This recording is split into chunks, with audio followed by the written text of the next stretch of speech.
Bom dia, tudo bem com você? Como é que estão as coisas aí? Seja bem-vindo aqui ao canal Dinheiro. Hoje é dia 19 de junho de 2023, hoje é uma segunda-feira. Boa semana. Hoje eu quero falar sobre um assunto sugerido pelo José Luiz. Obrigado pela sugestão, José Luiz, bem bacana. Ele, no vídeo que eu fiz a respeito da União Soviética, né, o país que queria acabar, que tentou acabar com o dinheiro, e claro, não conseguiu.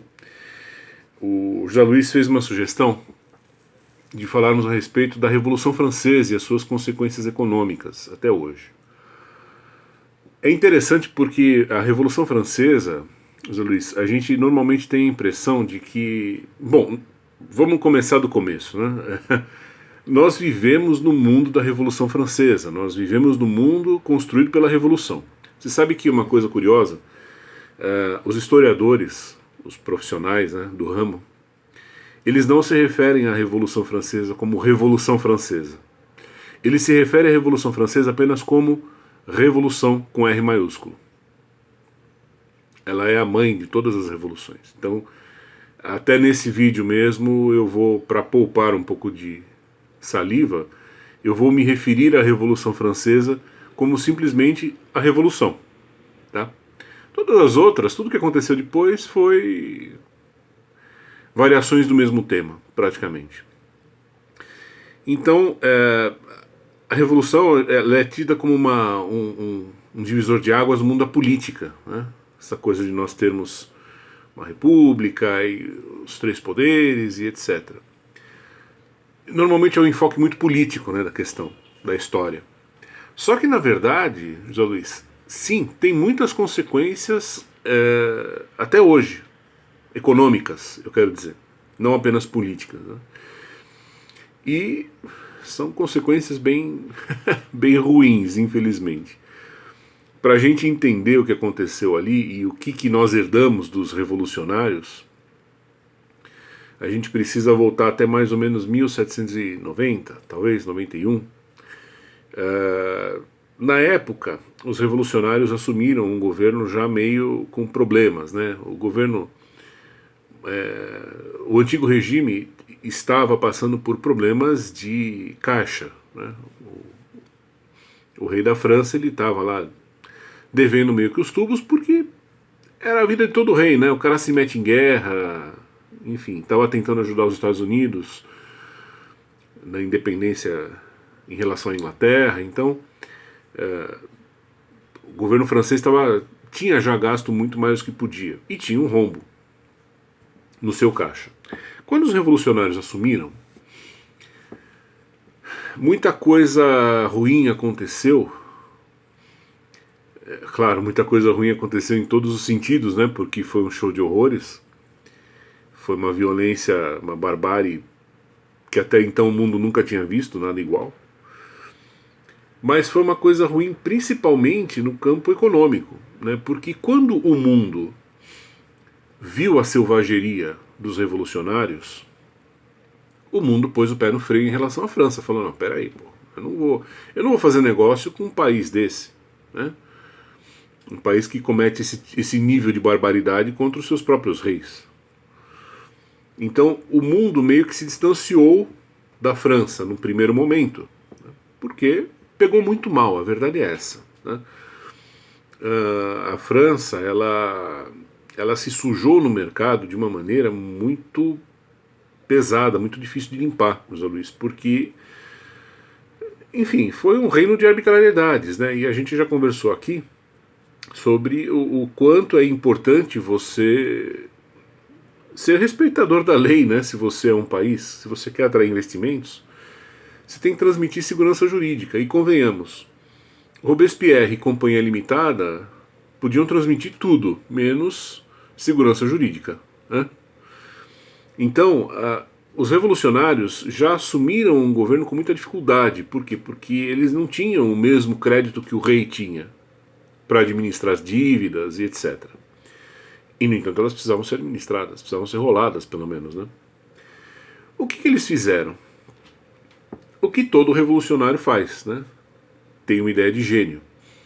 Um sujeito chamado Talleyrand, que era um dos bandidos lá da Revolução, teve a brilhante ideia. Ele falou: escuta uma coisa, a Igreja Católica tem muito patrimônio. Vamos fazer o seguinte, vamos confiscar o patrimônio da igreja, vamos expropriar a Igreja Católica, né? E a gente levanta uma grana com isso. São prédios, são obras de arte, né? A igreja sempre teve muito patrimônio, ela tem até hoje, todo mundo sabe disso, né? E aí foram em frente nessa missão.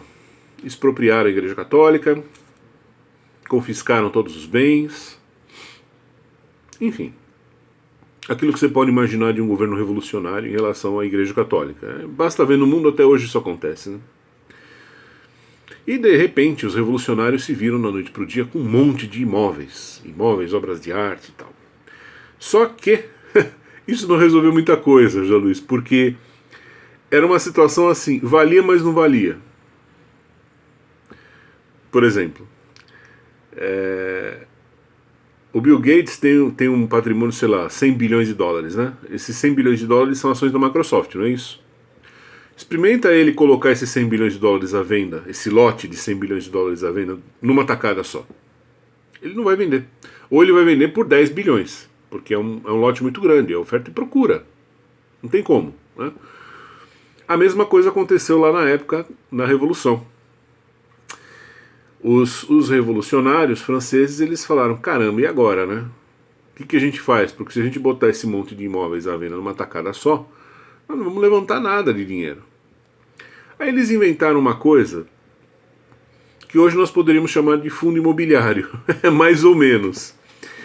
Eles inventaram o seguinte, eles inventaram um título de crédito chamado assignat. O que eram os assignats? Eram títulos que pagavam juros, sei lá, 5% ao ano, por exemplo, e o titular daquele papel, ele tinha o direito, no final, no vencimento do título, ele tinha o direito de bater lá na porta dos revolucionários e falar: olha, eu comprei esse assignat por, sei lá, 2 milhões de libras. Vim resgatar meu assignat. De duas uma, ou ele resgataria o dinheiro, ou o que era o que os revolucionários preferiam, ele levaria aqueles 2 milhões na forma de um imóvel. Então foi um jeito de vender esses títulos, foi um jeito de meio que amarrar a venda futura dos imóveis que foram confiscados da igreja. Essa era a ideia, né? Então, sei lá, eu sou um revolucionário francês, eu consegui expropriar lá uma catedral, você está interessado na catedral, mas eu, governo, não posso botar à venda essa catedral, porque ela não é o único imóvel que eu tenho para vender, eu tenho mais um monte. Então o que a gente faz? Você compra, mas eu estou precisando de dinheiro agora. Eu, revolucionário, estou precisando de dinheiro agora. O que a gente faz? Eu crio um título de crédito chamado assignat. Ele vai te pagar um jurinho por ano. E se você comprar esse título, no final do período, você vem até mim e a gente negocia aquele imóvel que você está querendo comprar e tal. Eu meio que, digamos assim, eu meio que deixo ele separado para você, vai. Mais ou menos isso. Não era exatamente vinculado ao imóvel, mas você sabia que você, no vencimento do assignat, quando você voltasse a falar comigo, eu ia ter uma carteira boa de imóveis, porque eram imóveis da igreja, né? Então, mesmo que eu não pudesse mais te oferecer aquele imóvel em particular que você queria, você teria outros. E mesmo que não tivesse mais nenhum, você teria ganho juros. Então, era um bom negócio para todo mundo, né? Tudo ia bem, não fosse o seguinte detalhe, José Luiz. O assignat, quando ele foi criado, a regra era a seguinte: no dia em que você, investidor do assignat, viesse até mim, eu, revolucionário francês, para resgatar o título que você comprou de mim, eu ia ter que pegar o seu título, rasgar, inutilizar e jogar fora. E você ou levaria o seu dinheiro de volta, acrescido com juros, ou levaria o seu imóvel, né? Só que o governo francês, o governo revolucionário, fez uma malandragem. Como ele estava precisando de muito dinheiro, porque estavam gastando um monte, imagina, né? O governo revolucionário. O que eles mais sabem fazer é gastar dinheiro que eles não têm, né? Ficaram numa situação em que eles não tinham mais condição de se dar ao luxo de simplesmente rasgar esse assignat e jogar fora. Eles pensaram o seguinte: poxa, a gente está precisando tanto de dinheiro, né? O José Luiz veio aqui hoje, resgatou o assinhato dele. Pô, não vamos rasgar esse assinhato, vamos vender ele para outra pessoa. E começaram a vender esses assinhates para outros investidores. E começaram daí a um tempo, José Luiz, a imprimir novos assinhates.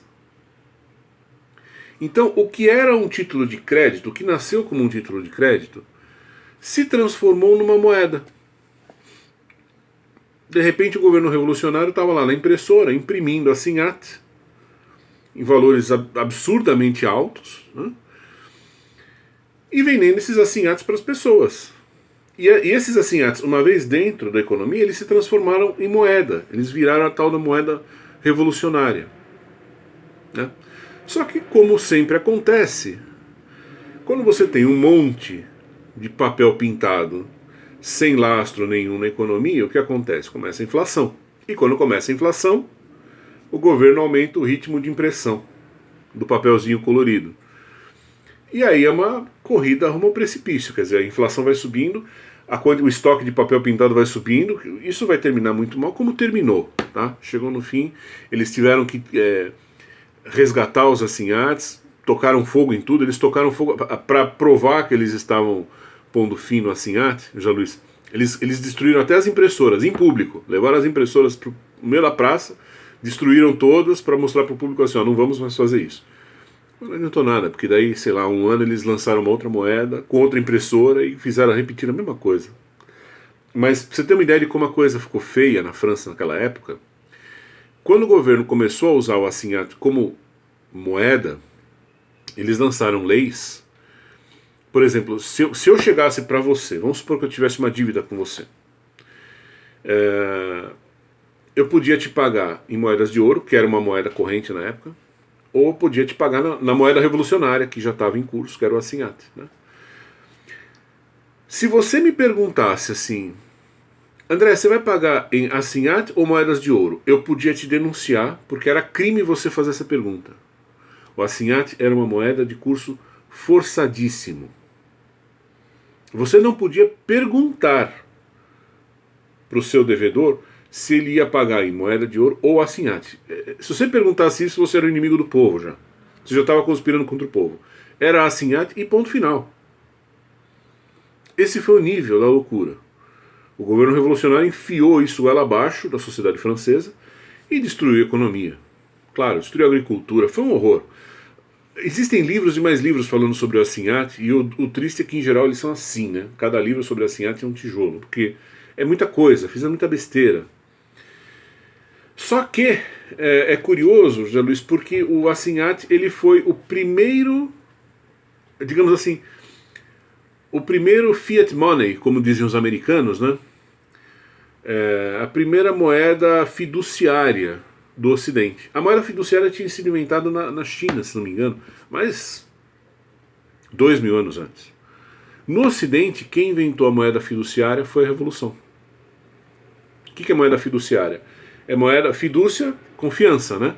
Então, moeda fiduciária é a moeda, é o papel pintado baseado na confiança que você tem no Robespierre, de que ele não vai te sacanear, que ele vai ser bom com você.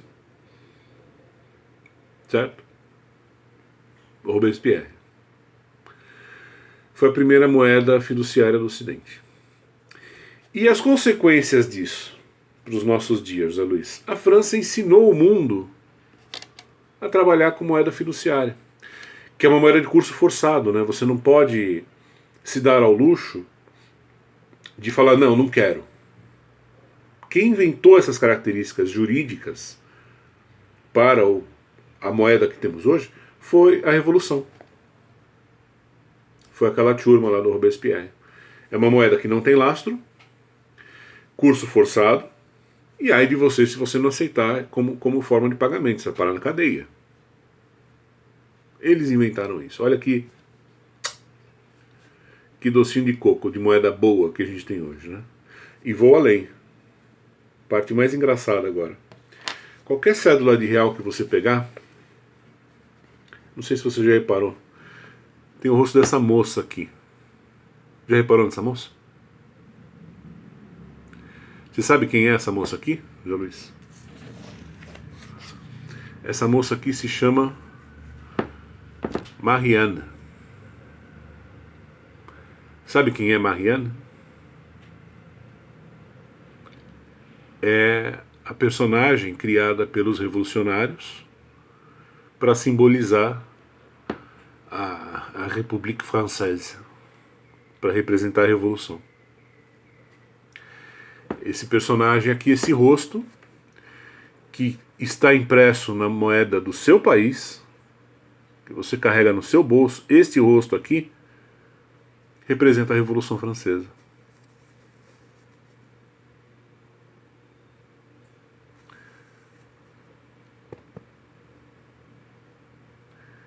Pelos frutos conhecereis a árvore, não é isso? Essa é a consequência que temos até hoje.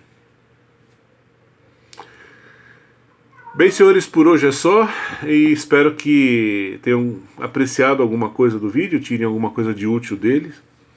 E se der mais tarde eu volto se tiver alguma coisa também interessante pra gente conversar. Tá bom? Até mais.